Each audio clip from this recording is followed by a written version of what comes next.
Aston Villa closing in on the third signing of the summer already. This was the fella I think that Newcastle were after, were they not? They were after him, but they didn't get him. Diego Carlos. Villa have now reached an agreement with Sevilla to sign Diego Carlos for 26 million. Now, he would follow Philippe Coutinho and this other fellow, the French midfielder Boubacar Kamara. Now, it all adds up to some very decent close season work early on in the close season, with Aston Villa setting an early pace. What do you think this is, Martin? Is this a sign of intent from the Villa board? It's very impressive.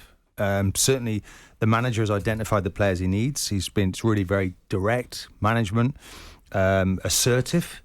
Of course, he's made a judgment of the group he's got, and he's then looking to improve upon that. So expect Villa to go very well. I mean, you know that when Steven Gerrard went there, it was very exciting for the Villa fans. I think they started particularly well. They had a bit of a barren period.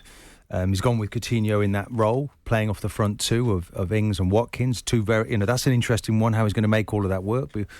Buendia there as well, and now he's going to add to that and just make this squad even stronger. This could be some really good times ahead for Villa here. Yeah. What does it mean for Gerrard, Simon? Do you think not much room for error for him? If they go to these lengths, he's got to do something special, right? Well, can I ask what we think he's done then? He's taken a free transfer. He's taken Coutinho that was already in the building, and he spent £26 million on a 29-year-old centre-half. Luca Dean? Yes, no, I'm not. We're talking about this particular subject matter of stealing a march, being ambitious, going after transfer targets early, and putting downward pressure on Steven Gerrard because he's now been given support. But what precisely has he done, or what precise pressure should he be? What precise pressure should he be under? He's got a free transfer and a young 22-year-old. So the investment in that is nothing from the Villa ownership, besides his wages, and they'll probably trade someone out anyway. His body's in the building. The season only finished 5 days ago. Okay, so what we say is, actually, well done, Steven Gerrard, for being a consummate professional and doing something that people say they can't do, which is multitask, i.e. plan for something in advance, get ahead of the curve, and be in front of the opposition by going early with your signings. But economically, what has he done? Coutinho, they've nicked for 17 million quid. Right, they bought a centre-half who's 29 years of age for £26 million, and apparently you can't buy Burnley centre-halves for less than 40 million quid a season ago. Hang on, Simon, it's not about money, is it? It's about quality, it's about decent players coming in. Precisely. So what was the point about the pressure that he's under then?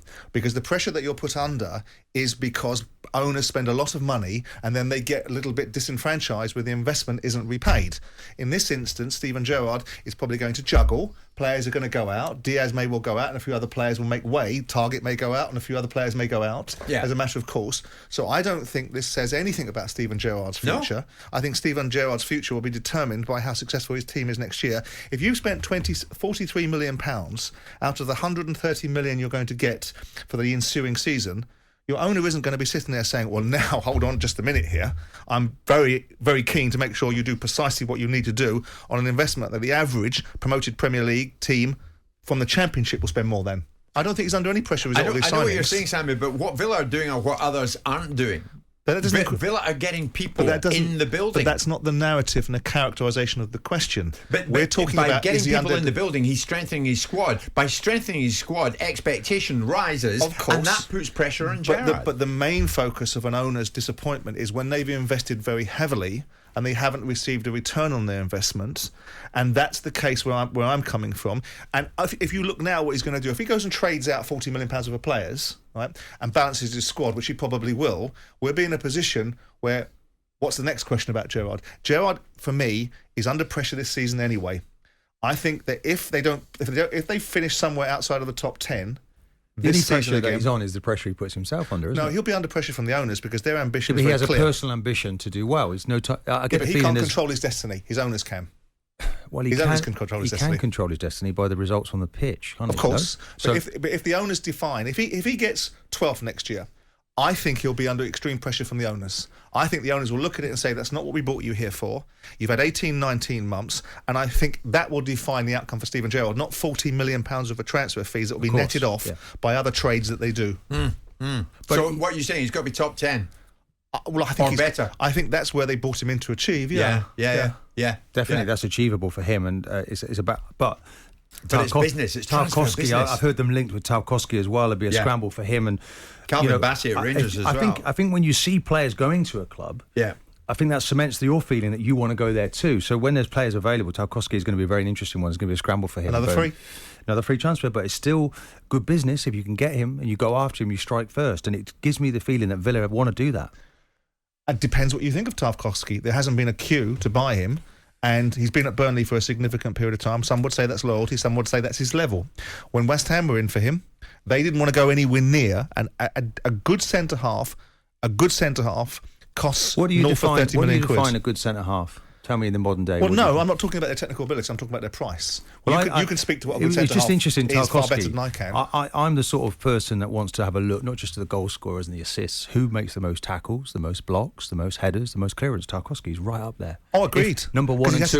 He probably has to do it more often, that's why. Yes, that's correct. That's correct. But nonetheless, his head is still on that ball. So there'll be a lot of people queuing to get him into their team. So if he's a sort of defender that has to defend 100 balls, whereas Virgil van Dijk only has to spend 50, if he gets more headers, it might be less percentage than Virgil van Dijk because he's getting more of them. That doesn't necessarily make him a good centre-half. Yeah, but there has to be a link and a correlation to somebody winning that amount of blocks, that amount of tackles, that amount of headers, that he's up there somewhere. You have to argue. If you the cannot say he's not high, a good player. No, I'm not saying he isn't. If the percentage, if you make an argument for how many headers he wins, if he wins a lot of headers, but the volume of headers he has to win is far greater than anybody else, but his percentage is lower, does that make him a good centre-half? Of course, or not? But nonetheless, if we're looking at it, it's looking at Norgard, for instance, for Brentford, made the most tackles in the Premier League this season. Would you say then that he's having to make more tackles because their teams are under pressure? Probably, yeah. Yeah, well, that's true. But nonetheless, you wouldn't have even thought of his name, would you, if I hadn't mentioned not. it? No, but I don't know what your point is. The point is that there are players out there that are necessarily go under the radar a little bit, don't get the credit they deserve. But when you see the stats, you can say, okay, that's not bad. Yeah, 15 minutes in. I wonder how Natalie would handle this. So Philip Coutinho is in there. Boubacar Kamara is in there. And now Diego Carlos is on the way. Aston Villa, big expectation at the football club.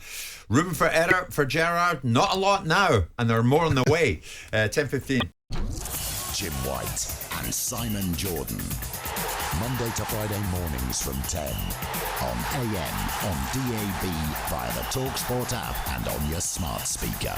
talkSPORT.